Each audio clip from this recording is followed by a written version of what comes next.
হয়েছিল। মুক্তিযুদ্ধের দিনের বেলা হয়েছিল, রাতে কেউ কাউকে দেখতে পারবে না, তাহলে যুদ্ধ হবে না।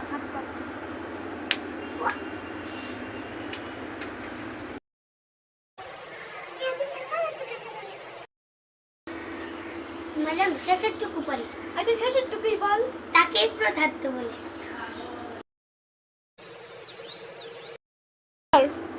কানে ধর।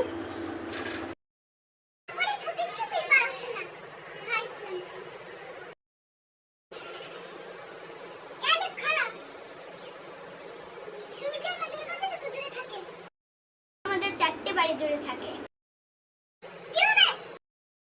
কারণ সূর্য আমার বন্ধু।